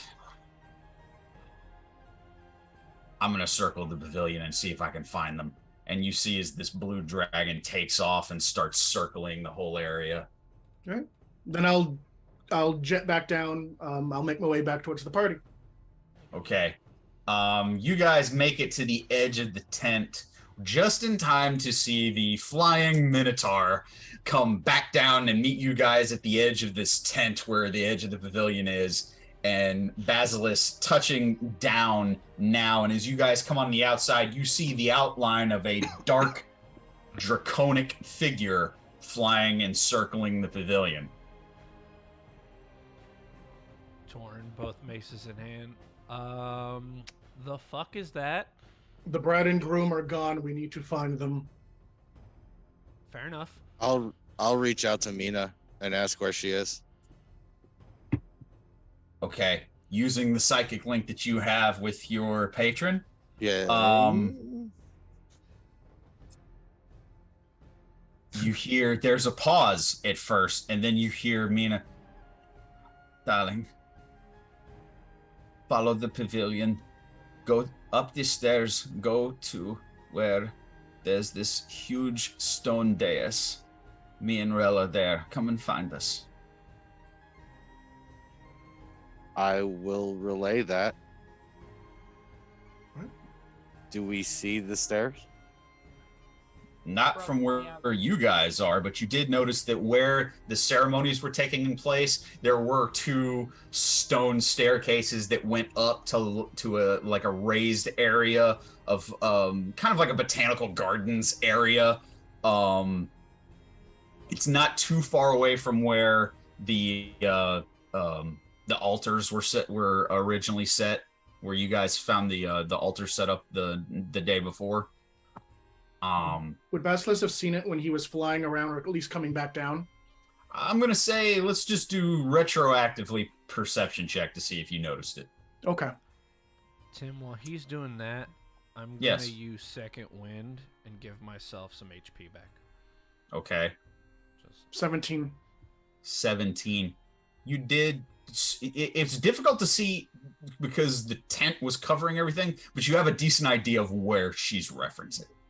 All right. I'll point towards it and I'll attempt to go. I don't have enough time. I can't promise or be certain I have enough time to fly there. Okay. But I'll point to where I believe it is, and relay that information to the party, and take off at a charging sprint. Okay. Do you guys follow? What does the party do? Oh yeah, absolutely. I'm above him, flying with him. Kraus is going, and I'm going. Yeah, Torn is sprinting behind, trying to keep up with the wings. You know what? I'll take to the sky too. I'll go in my Tweakley farm and fly off as well. Okay, what form do you take? The dragon form. That's the one that gives me the wings. What is this old? Yeah. Gotcha. Yeah. Understood. Not a beast shape, but a the actual constellation form. Yeah, the constellation. Got it. Okay. You guys all follow suit. You make your way. You're elbowing your way past a lot of some of the hysterics. A lot of people are starting to file out of the tent. You do in fact run by Hisma and Vereen as they're coming out of the tent, kind of you guys passing each other, kind of one going, one coming, and they stop, and the first thing out of Hisma's mouth is, "Where is she? Where's Mina?" I just point up as I'm going this way. What the big guy said. Okay. We're trying to organize down here and take care of the rest of these cultists. By the way, she holds up a hand that is separate from its owner, and you see the tattoo of the Night Eye on the right hand of the hand, and she just tosses it to the side. Apparently, they thought it was a good time to get all of the higher-ups while we were all in the same place. Well, we'll find Mina. You keep kicking ass. And all right, don't die. No promises. Okay, so you guys head forward. It's slowing you down because you're having to muscle your way through the panicked crowds, basically. If you've ever been on the wrong side of the crowd in like a theme park and you're just kind of like, please, excuse me, get out. Yeah, it's a lot like that. People out of the way. Can I literally just go ahead of the party and punch people out of weave around? I'm gonna say roll an I'm gonna make this athletics for now, just for an overall. Because I'm trying to Go ahead. mean, we're not in quads, I can't, are we? So that sucks. No, that's 14. 14. It doesn't come off quite much like punching people as you're just aggressively shoving and kind of ping pong balling yourself to make somewhat of a walkway for the party as you guys are basically trying to fight the current here. I can get Tim, myself can out of I, here, but I'm trying to stay as close to Corrales as I can, and as close to Hector as I can for cover, and Corrales in case he needs some quick getting him out of the way of something. Sure. Tim, can I try the Princess Bride? Everybody move. Roll an intimidation check. That's cocked. Everybody move. Shit. 12. When you go to yell, a fly goes right down your throat, and it kind of comes out. Hey, everybody! Get out of the way! Son of a bitch. Damn. And so some of them think that you're violently ill, and they do give you a bit of a berth, but it doesn't quite have the desired effect. Between you and V, you are making your way through the hysteria, and a couple of you catch the odd elbow and everything. It's not enough to do damage, but it's just panic crowds. Not everybody at this wedding is of the fighting type. How much of a sea of people between us and where we need to go is there? About another 40 or 50 people. Does it seem like it's going to be going to give us a good minute or two of getting through them at this rate? At this rate, yes. All right, I'll drop Spirit Guardians and I will just cast command on everybody. Yeah. Within 30 feet.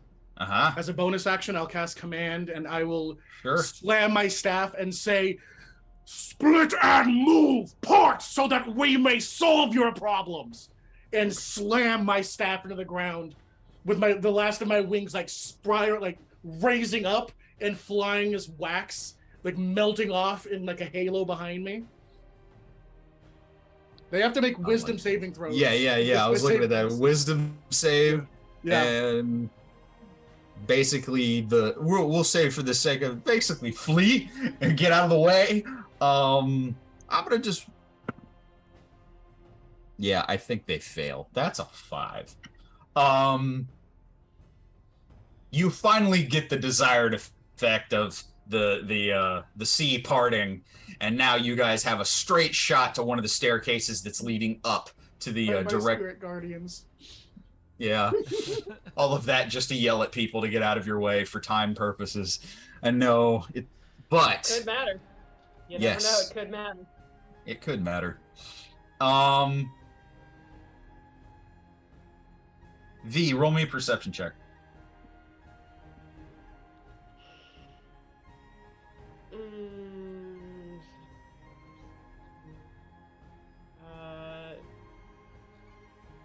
25.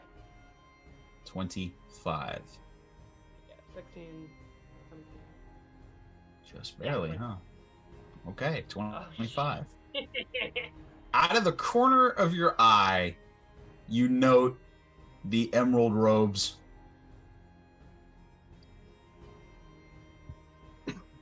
You notice out of the corner of your eye, man, that's a heck of a perception check on your part. You notice darting through, and you barely see the movement of a blade. And you note everywhere that this figure goes, cultists drop. Oh. Lightning fast strikes. It's almost too fast for you to keep up with. And Killing Colton? yes, you see it as it darts through the crowd, disappears completely, and then you notice a cultist drop and hit the ground. You then see once again emerald robes moving and darting behind a pillar or something, disappearing completely, and then you give it a moment and another cultist drops off to the side, dagger in their neck. I said I was still keeping pace with Hector for cover, so what I'm gonna do is I'm gonna kind of like I'm gonna whisper it to him and point it out to him and just say they're killing cultists, so I'm not gonna stop them. He looks at it and just looks at you. Yeah, but who are they? Is that really the prerogative right now? I think everything is, actually, but if you're cool with it, I'm cool with it. There's enemies damn near everywhere, so we don't really have much call to be picky. If they're dropping our... We're a little surrounded. Just clock them and let's get to Mina as fast as we can. As you guys keep going, up the stairs, turning around a bend through this botanical gardens area, you're passing some of the very finely maintained shrubbery art that was made for some of this. Might have been really nice to look at if this wedding would have gone normally. As you go, though,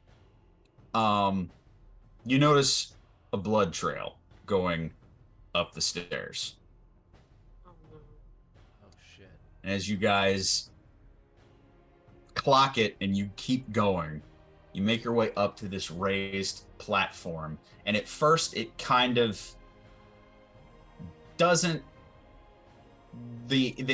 what you see, it doesn't quite make sense. You see this trail of blood leading up to this raised, stone platform, and what you see is the bride, Philomena Bordeaux, dancing with Rel.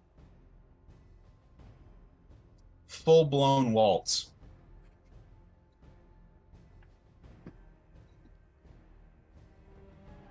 And I'm going to need the party to roll perception checks.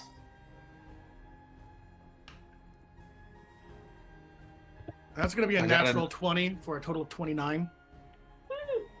No. I got a 19. 19. 12. Natural 20 for 32. 32 and 29. Man, I can't have nothing. I'm sorry. What? 9. 9. That is 20 less than the... Yep. Yep. All right, Kralos, what did you get on that perception? A whole 2.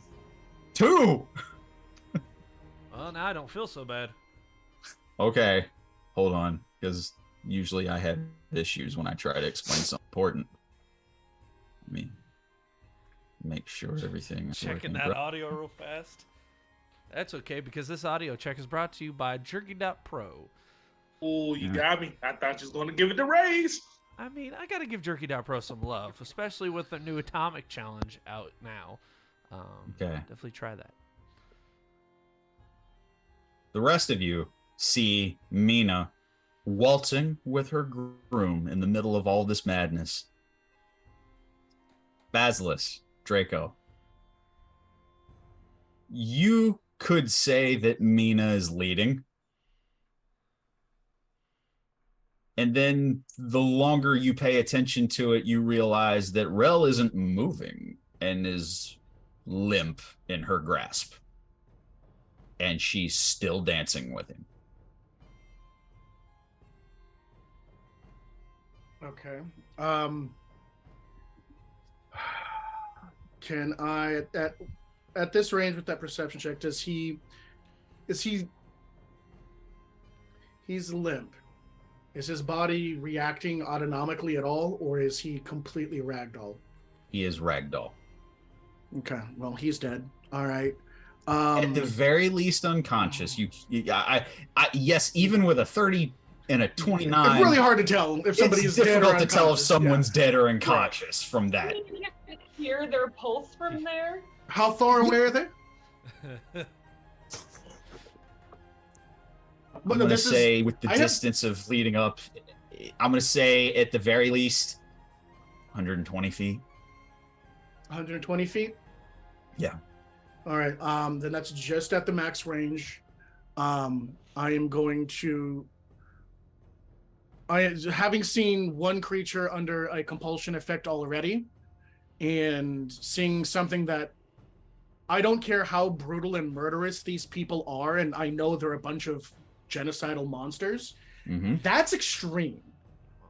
Even for all the stories I've heard, all the legends, all the history books, this is a bit much. And this is your first time seeing her, Basilis, so you see the amber-skinned tiefling dancing with a motionless half-orc in her arms. So I'll approach to where I'm 120 feet, however many couple of steps that is, and then I'll attempt to dispel magic on her in order to try to get, and I think that's my last one. It's my last third level. Mm-hmm. In order to try to, that's my last third level, to get her to regain whatever senses. Something is going on. Mm-hmm. And if nothing else, if either I dispel the effect or I get hopefully get some sort of feedback to see so that something else is up. Okay, so you're casting Dispel Magic on Mina. I just want to get the exacts of what you're doing. Yeah, because Basilis would have no way of knowing if there was a magical effect at 120 feet on Rail. He would have no way of knowing. Correct.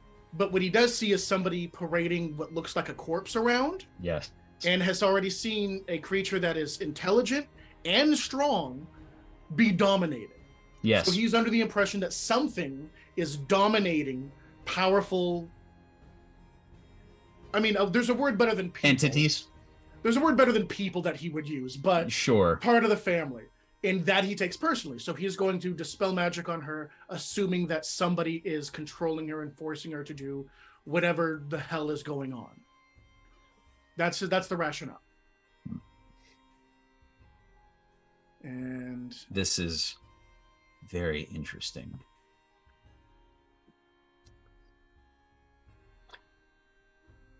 So do you want me to roll, or is that's what I'm looking, because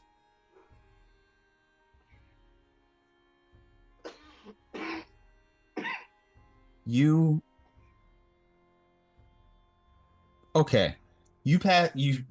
cast Dispel Magic. This is what happens. She continues to dance. However, the amber-skinned tiefling visage that you see now is dispelled immediately. And for the first time for you, Basilis, you see Briseis Philomena Bordeaux in her natural form, as you see the amber skin turn pink. Tiny horns start to protrude out of the front of her forehead, and the ram-like horns of the tiefling visage start to recede. You see dark bat-like wings unveil from her back.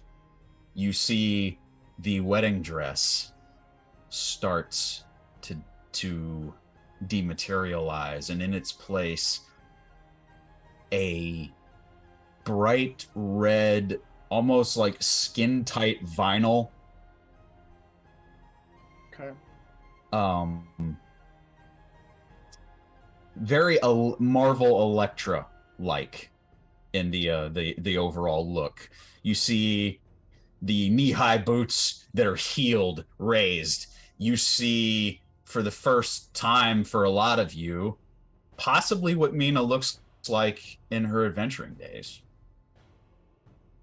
And as she spins, you see her hand catch the motionless body of Rel as it's just hanging off to the side as she spins it, and you see dark arcane energy go from the top of her arm down to her fingers as she casts the spell that you've seen several times before, and you see the lifeless body of Rel Kane start to just disapparate into tiny little specks, and you see the arm start to just fade away, and you see as blight takes over the rest of his body, Rel's motionless body is completely disintegrated and carried away with the wind. And as she spins around, she hasn't even regarded you yet. And she just kind of looks at you. She goes, Well, it looks like I wore red to my wedding anyway. I really was trying to circumvent tradition, but oh well. And then for the first time looking at all of you, oh,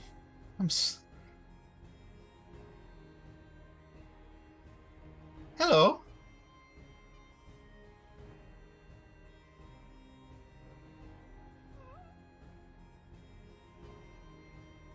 I take it that you are not being dominated. That you are. No, darling, I do not. I do the dominating. That's usually. The dragon was your doing as well? Yes, you'd be surprised how easy it is to. And she looking at all of you. No. As is tradition. Speaking of tradition, you know who does tradition good? Raise Energy. Raise Energy? No, this is not very raise energy right This now. is very not raise energy. She, answering you, Basilis, she goes, No, I'm actually a fan of the dominating, as you can see, and she kind of looks at the rest of you. It's very easy to manipulate children. I came here. I was promised audience after this wedding. I see now that was unlikely now. Yes, that kind of puts a how do you say, darling? It just puts a fly in the ointment, so to speak. You see, I had my own plans for my wedding, and you are interrupting it. And I had plans for my people and our future, and you are actively dooming them all. Dooming is such a harsh word. What if it makes you feel better? It won't matter in a few minutes anyway. Oh, quite right, darling. Quite right. Well, I assume this comes as a shock to some of you, so surprise. I don't even know you, Mal. What the fuck? He's just completely speechless. Apparently, none of us know her. At that, Hector speaks up and goes, One of us does. Talking about. And Hector just kind of shakes. You see him and you notice that very similar Basilis, and you don't even need to roll for this, similar to what you saw when the dragon was dispelled, you see Hector. I thought I was done with this memory bullshit. And you see him kind of.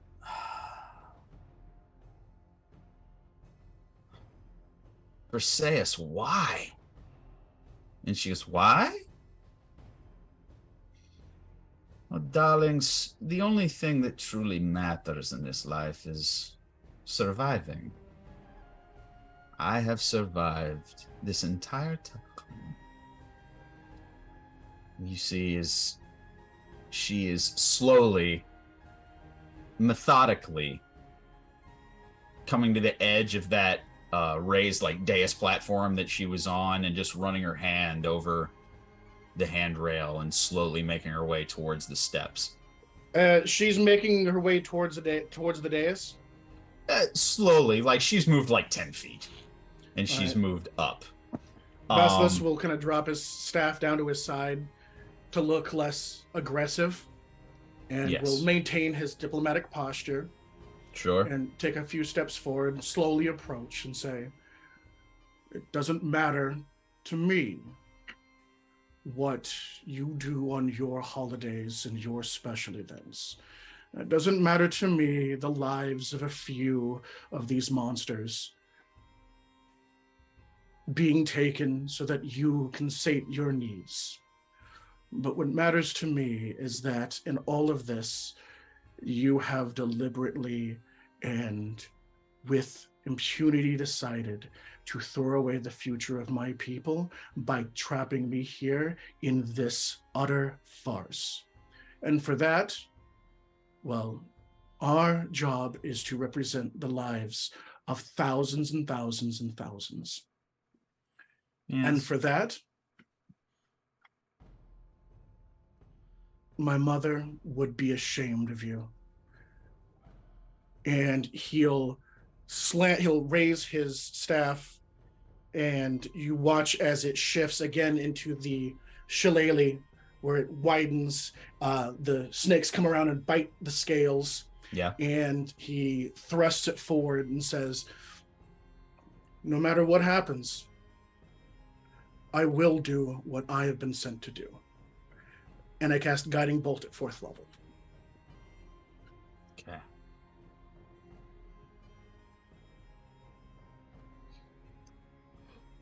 All right, let's handle that first. Roll for your attack for Guiding Bolt.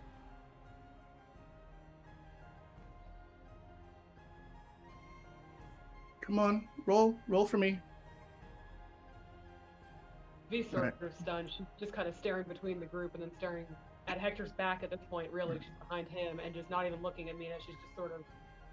That is a 13 plus 9 is 22. Certainly hits. Roll damage. Okay. And that is... 4d6 plus 3d6, 76. Mm-hmm. Has it been more than a minute since I used my radiant form? Yes. Probably has, right? Yeah. Yes. So it's only going to be 24 points of radiant damage. 24 points of radiant damage. Let's get that done first. That's...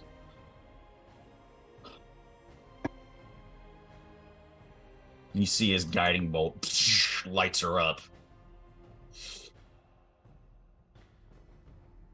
Rude. She's just kind of still glowing with the radiant arcane energy from the guiding bolt. Just one word. Rude. I don't care for your people. I don't care for your mother, and I don't care for these people. And she kind of motions down at the rest of the party. I have endured. I've endured because I made the right deals with the right entities, and I have endured, and I will live past these cults. I'll live past this kingdom, and I'll live past everything because I am the Enchantress. I am what you wanted me to be. I was always what you wanted me to be. At first, you were nothing more than stumbling, bumbling idiots. Very easy to manipulate and very easy to keep tabs on in case you actually somehow became a thorn in someone's side. Just dropped yourselves right in my lap. This entire time. I suppose there's just not enough red flags in the world to warn you, is there? Especially you, Hector. You have to see what? The best in everyone? Sometimes there isn't the best of everyone. But you know, don't you? Well, she kind of almost still, and she was hurt by your attack, by the way, but possibly a little bit of showmanship on her part as she kind of twirls around at the top of the stairs, still glowing, because don't worry, that's not going to disappear from time just because I put a little monologue in there.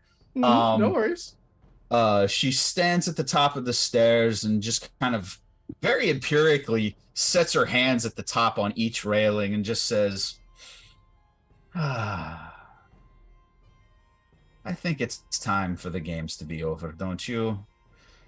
You have been a thorn in the side of the Night Eye and his little miscreants long enough, and I think it's time to get rid of you. And I believe all of your stories will end here at my wedding. Now, Corrallos, roll me a wisdom save.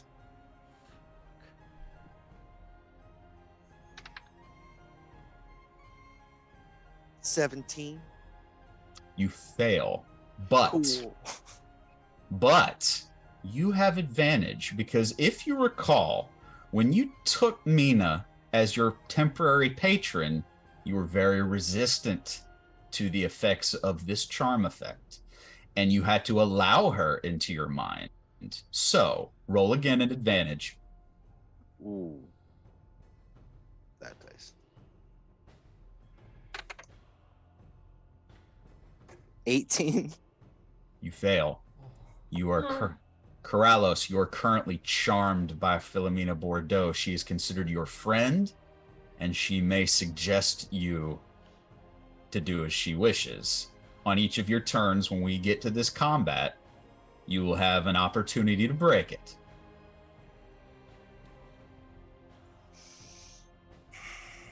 V. Mm-hmm. In the back of your head, you hear the male voice that has been plaguing you for the past few months. I think now's the right time, don't you?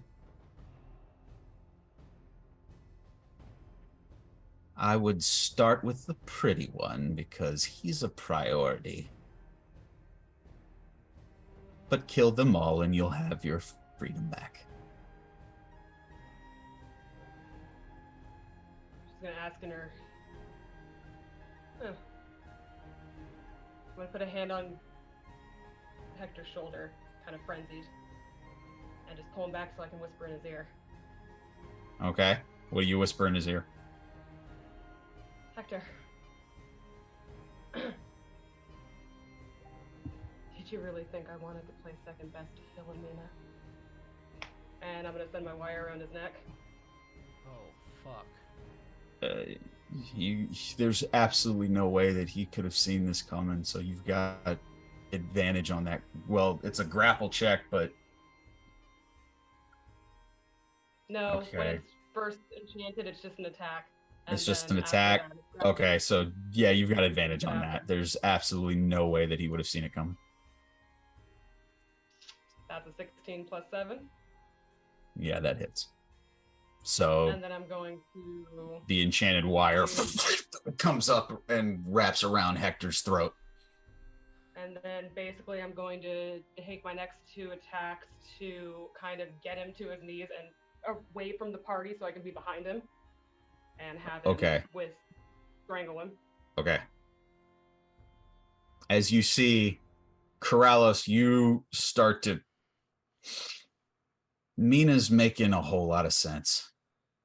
And You know, you've made some bad choices when it came to patrons before, but this was the right one.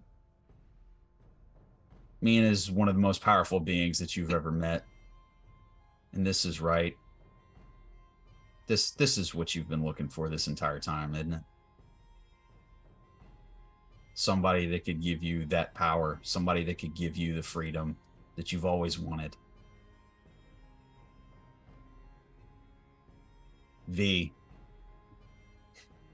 as the enchanted garrote wire wraps around Hector, you see as he just kind of, not fear, sadness,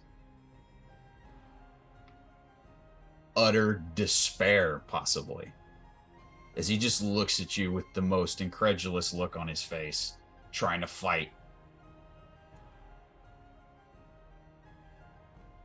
That's where we're going to leave off this week.